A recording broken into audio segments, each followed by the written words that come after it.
All right, so we talked about method one for graphing a parabola being more of a visual method. We can recognize the transformations and apply them in order, where really we're taking the key points visually, compressing them, stretching them, reflecting them, and translating them. Method two is more algebraic. So if you wish, showing your work amounts to showing how each of the points changes, each of the coordinates literally changes algebraically with respect to each transformation. So what we do is we still start off with the same set of key points. So our standard points here are -2, 4, -1, 1, 0, 0 for the vertex at the origin, 1, 1, and 2, 4. Once we have those points, what we do is we consider the image. And in this case, you will hear this in the textbook as well. The image of each point as we apply different transformations.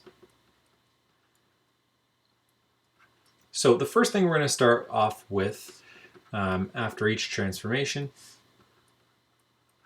is we're going to start off with the value of a, just like we did before.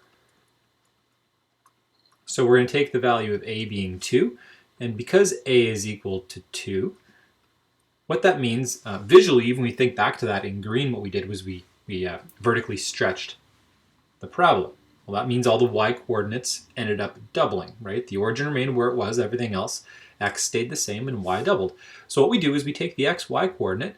Since the x stays the same, we're just going to copy the x value, but instead of the y value remaining the same, now we're going to double it, which means basically we take the value of 2 and we multiply all the y coordinates by 2. So this just algebraically does the same thing. Notice that the x coordinates are all going to be the same.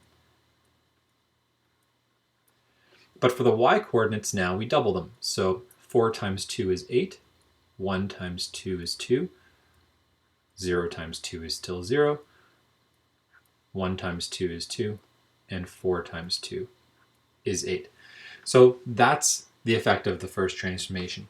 Then we look at what we considered next, h equal to 3. So we notice that in the equation, once again, x minus 3 meant that h was positive 3. So what that did, we said that translated our parabola horizontally 3 units to the right. What that means is that it's not moving anything vertically, so our coordinates, the y coordinates, are going to remain the same. So the 2 y values that we had are going to remain there. They're not going to change. So really what that means is we're going to take all of these y values and keep them the same. However, what does change is that because we're translating the parabola 3 units to the right, we're taking the x value and we're adding 3 to each x value.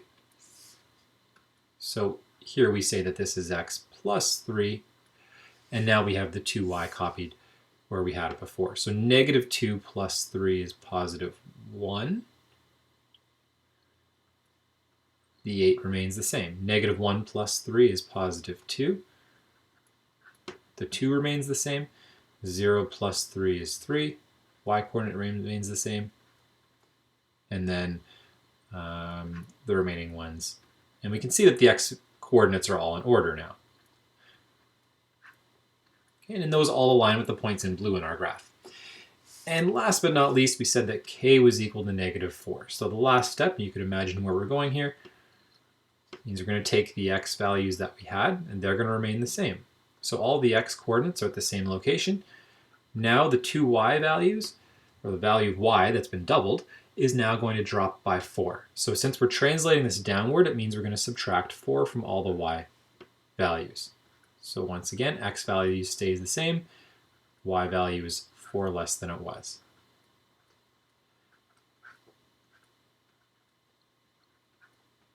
So there are x values. -4, -2, and in this case, 8 minus 4 is 4.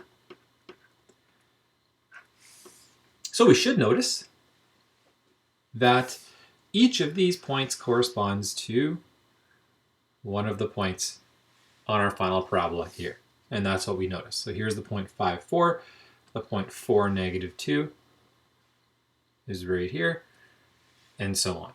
Okay, so now all we need to do in terms of showing work our job is done. We've got the table, that's the work shown. Now we can go ahead and plot these points, and that's what I'm going to do here. So this amounts simply to taking the last column, and when we look at that last column now, making sure we plot the points for that column. So 1, 4, 2, negative 2, 3, negative 4, 4, negative 2, and 5, 4. And we have those points. We can draw a parabola through them. As always, you should label your graph with the equation of your parabola. So in this case, once again, it's the same thing, y equals 2x minus 3 squared minus 4.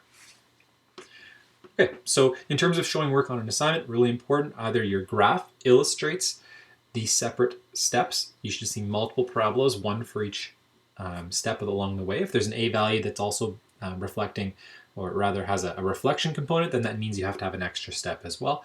Either show that for work, or if you are going to do it this route, second option is make sure you include the table.